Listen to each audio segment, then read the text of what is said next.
kabutihan ng pananampalataya, sabi. Ang idinudulot na patungkol sa Diyos sa pananampalataya nasa iyo. Tungkol yan sa Diyos. Speak it on this wise. Ito, pagbulayan ninyo, sabi. Ganito ba ang pananampalataya mo? Sabi ni Pablo. Huwag mo namang sabihin, say not in thine heart. Huwag mo namang sabihin sa iyong pag-iisip o sa iyong puso, sa iyong kalooban, sa kinalooban ng iyong damdamin. Huwag mo sabihin ito, sabi ni Pablo, kung ikaw ay may pananampalataya. Who shall ascend into heaven? Sino ang aakyat sa langit? Kung marapatin lang, marinig mo yan Bakit magandang panukala yan magandang tanong yan Pero, yung palang kasunod noong nagsalitang yaon, ang kanyang nasa loobin, nakita rin ng Diyos.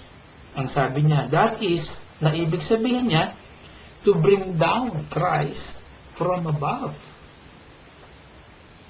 Abay, ibang klase ang pananampalataya nito. Mukhang gusto niyang ibaba si Kristo doon sa hanay ng Ama sa Langit. Sino ba siya para ibababa niya si Kristo? Alam ba ninyo kung minsan binababa natin si Kristo Kung minsan ganito si Kristo sa ating pag-iisip Kung wala lamang tayo sa iglesia at hindi tayo natuturuan ng ating malubog na pastor sa pagbubukas niya ng mga kalooban ng Diyos na katotohanan nakikita sa Biblia, malamang ganito pa rin tayo ang pag-uugaling hindi kagusto ng Diyos. Ibinababa natin si Kristo doon sa level na gusto natin, hanggang doon lang siya. Pinipigilan natin siyang mangaral sa atin, magsalita ng huwag mong lalampasan yan, huwag mong gagawin yan. Pinipigilan natin yan. Kaya parang iniiwasan natin sino ang aakyat sa langit para magkaroon siya ng karapatan sa akin magsalita ng mga bagay na ayaw mong pakinggan, ayaw mong sundin. Kung meron kang tunay na pananampalataya, huwag mong sasabihin sa puso mo yan. Huwag mong kahit na isipin mo na totoo si Kristo.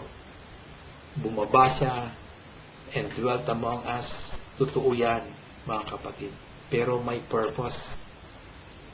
Itong may tunay na pananampalataya, hindi niya sasabihin sa kanyang puso sino ang aakyat sa langit.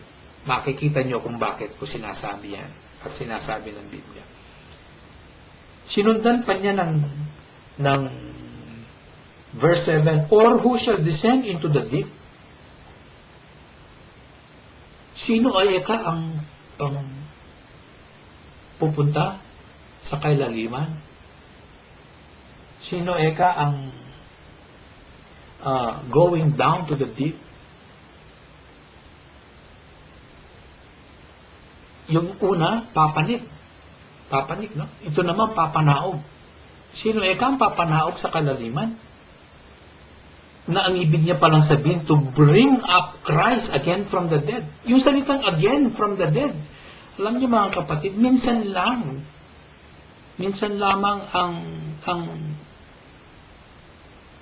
ang plano ng pagsiligtas ng Diyos sa atin, minsan lamang yan.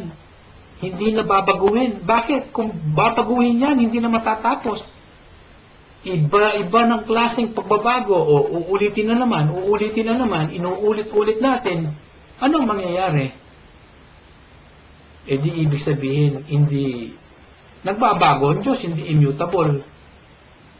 Ibig sabihin, nagkamali siya nung una, binago niya ng pangalawa, nagkamali na naman, binago niya ng pangatlo.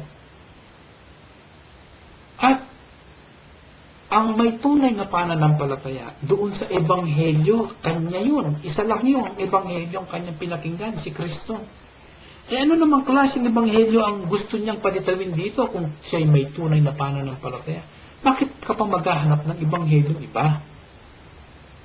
Kung meron ka ng tunay na pananampalataya, bakit ka pa maghahanap ng iba? Kaya mga kapatid, iba ang may tunay na pananampalataya. Iba ang takbo ng pag-iisip niya. Totoo, ang laman magsasalita sa atin. Ang katawan nating mahina, sasabihin niya sa atin, nakakasawa na ang pagpupunta sa iglesia para sinasabi mo, o sinong aakyat sa langit? Ibabaliwala natin si Kristo. O sino napapanahog sa ilalim? Sawang-sawa na ako. Iba namang ebanghelyo ang gawin natin. Iba namang klaseng Kristo. Alam ba ninyo, malaking kasalanan ang mag-isip ng mga bagay na ganyan. Dahil si Kristo mismo, hindi biro-biro ang kanyang ginawa.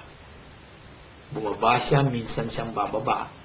At nung siya'y mabuhay na maguli sa kamatayan, minsan lang yun.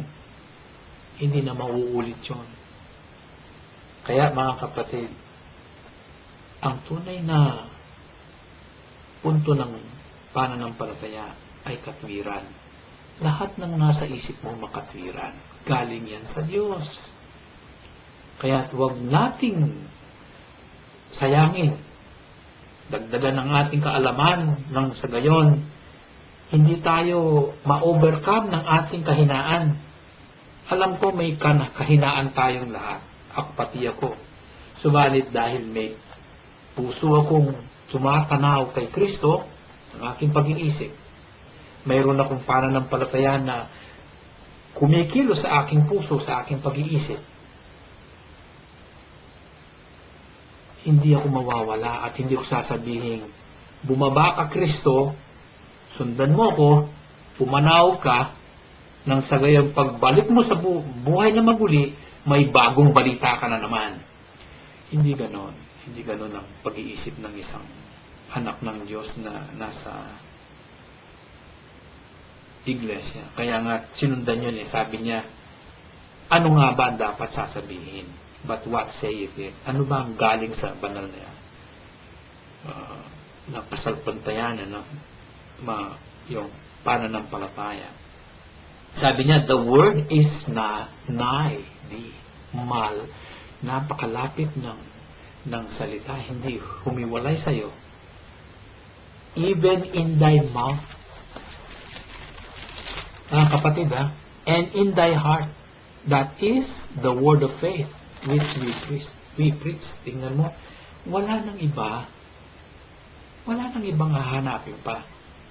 Saligsigin mo ang iyong pagkatao, saligsigin mo ang iyong isip, ang makikita mo si Kristo na iluluwa ng iyong bibig.